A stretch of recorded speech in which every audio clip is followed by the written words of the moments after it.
So I'm here with Texas Esports Association, TeSPA, from the University of Texas at Austin, right? Austin. Yep. And I'm here with the co-presidents. Please introduce yourself and tell us a little bit about how you're involved in StarCraft, CSL, TeSPA itself. Sure. Yeah, my name's Tyler. I'm the co-founder and co-president of Texas Esports Association. We're an organization based at UT, just an esports club, but we've grown pretty dramatically, rapidly in the last couple of months, I'd say, and we're currently expanding across the state. We're coming up with at least 3 chapters so far and making that really good college infrastructure for the state, and we're really excited about that. I guess in other terms, and just as far as StarCraft goes, I'm involved also with Quantic. Adam and I are, after our last tournament, we got in touch with Quantic, and now we're leading the events department of that section, so it sounds really exciting. We're really looking forward to it. We're both really excited and passionate about esports, and we're looking forward to expanding the scene and really seeing where we can go with it.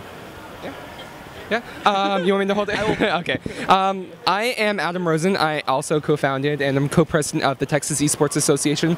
Tyler pretty much covered it all. We started TeSPA about a year and a half ago, a little bit less, as we originally started for CSL because we wanted to coordinate the Collegiate Star League group at our university, but it grew so rapidly. We had a preliminary meeting and so many people showed up. We figured, you know what, let's do something different. Let's do something bigger. And we now manage the LOL teams, the CSL team, and we host local events in Austin and around the state now, and we're just really excited about esports, really love the culture, and really want to try to expand it in the future, both collegiate and in the general populace. Of course. That is really incredible, and I just wanted to ask you, how did you do it? How did you grow an organization from grassroots, I'm assuming? Well, yeah, really what you said was important. It's grassroots, like you said. So, I mean, the energy, the passion, that's what was there. I mean, we had a preliminary meeting when we formed TeSPA. We're like, all right, we'll see how many people come out. We'll see if we can find enough for a team. That first meeting, we had like 25 people attended. So, and that was amazing to us because we expected maybe like 5 people to attend. Yeah. So we realized that there's a lot of passion there. There's a lot of energy. And we decided right then that we have to capture that. We have to really, there's a lot of energy out there. We have to put that all in one direction to really advance esports and make this thing happen. So that's what we did. I don't want to say it happens by itself, but we've been able to put together a really solid officer team that puts, I guess we're able to direct in ways that really embrace the community that we have and really enable them to just enjoy what they love. I mean, play esports and through that really advance the community. Actually, a specific question. So, what advice do you have to other organizations, college organizations that are trying to become something like TeSPA? I think the best advice I can give is don't be afraid. Have no fear. Have a vision and just go for it. When we started, we had nothing other than a vision, and we're like, let's just see what happens. And we were willing to put in time, and we formed, a very powerful force, I think, in Texas. But it's important to remember that you have to actually do something to continue to keep people motivated. And I would suggest to organizations or other people who are looking to start organizations, get motivated people, but start doing events, start hosting, tournaments and that kind of stuff where people can get together. Because when you build the community is what's going to drive your organization forward. And without that community, I mean, you're nothing pretty much. So host events and just have no fear. Just go for it. And I think people will surprise themselves with what they can do. Of course. So this recent Halloween weekend, I believe that TeSPA hosted a large regional LAN and even had In Control fly in. So could you tell us a little bit about that? Sure. I mean, well, the event, we had planned for probably a month and a half in advance. It was really exciting. We had a $3,000 prize pool, and we had a bracket of 128 online. So from those 128, the top 64 from an online qualifier events to be in person. And this was, we've had events before, and every time we've about doubled in size and scope. So this was a really big jump for us. We actually did it in a ballroom style setting. We brought in tables to LAN settings. We had a nice stage set up for the spectator stuff. So it was a really cool jump forward for us. And with the sponsorships we were able to acquire with Twitch TV, Nvidia, AT&T being the title sponsor of that event, it was really cool getting on board with them because they're really excited about what's coming with the scene. I mean, it really enabled us to really put on a production we thought would embrace esports, not only for the people who are already in it, but would make those people just walking by, like they come from the game afterwards, right? Like, what is this? Like, we talked to people who had no idea what it was, but because of what they saw in that room, all the passion, like all of the people in there were really into it, they got excited about it. So because we were able to really, I guess, touch sponsors that way and get into those talks and put on a production that rivaled some of the best events out there, I think that's the way we were able to really make it successful and really achieve our goals there. Yeah, the event was It was a huge success. We had people flying from all over the place. We had, I think, 16 different universities represented in the event, which is what we're most proud of, even more than prize pool, etc., is just getting the community, bringing them together, and hosting something that everybody can have a great time in. So yeah, it was actually our third event. We've hosted a tournament every semester we've been around so far, and they just keep getting bigger. Our first tournament, we had a $700 prize pool and 64 people. The next year, we had players out from 12 universities, I think, a $1,500 prize pool, and about 150 people come out total, and we doubled the event again. So we're looking forward to continuing the growth and continuing to just see what we can do and make, esports come alive even more than it is right now. Yeah, every step has been sort of this growth, right? It's not this huge leap forward, but by doing that steady, solid growth that we're really comfortable with, we know the logistics, we know we can make it work. I think we've been pretty successful in making sure we advance things further and further each time, which, I mean, we're really excited about the future just because of that.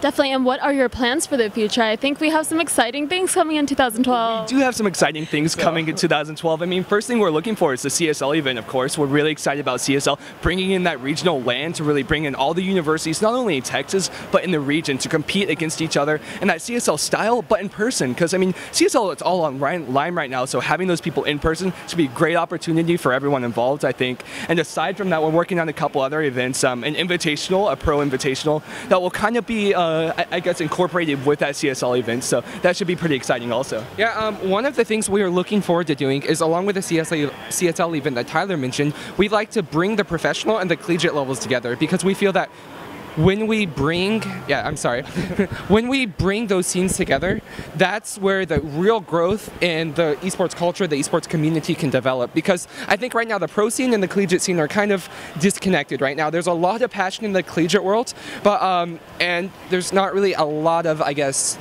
a viewership of that outside of the collegiate scene. But I think if we bring together that in the pro scene, then we can bring the viewership, we can bring the awareness, and people can get just excited about that, which everybody who's going to college can be a part of, and it can be just as big and just as fun. And I think by bringing together that collegiate and professional level, people are going to have an awesome time. So the invitational CSL combination event is something we're really looking forward to, and something that I don't think anyone's tried so far, but you know what? It's a good challenge, and we're up for the task. Let's make it happen. All about, right? Yeah.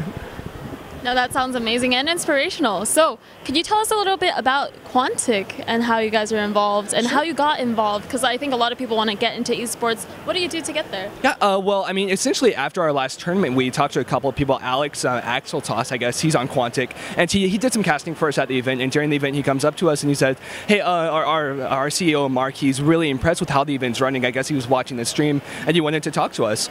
So afterwards, we met on Skype and we talked for a couple of days, and eventually he offered for us to run the events department of Quantic for them. So that was a really exciting opportunity for us, because it allows us to really, I mean, I guess looking at, we were in a pretty good position in TeSPA, but I figured that Quantic, as we looked at it, we both have a lot of resources we can share, and by putting those two organizations together, we can really accomplish great things. And ultimately, that's our goal: advance esports and see what can really come of this. So I mean, that's how it started. We just got involved with it. So I guess for people wanting to get involved, I'd say just start something, try something, like start somewhere, and you'll be surprised what you can go with it. Just give it everything you have, and when you do that, great things will happen, and people will know this, and because of that, you'll obviously be put in positions where you can really make yourself more involved in the scene in general.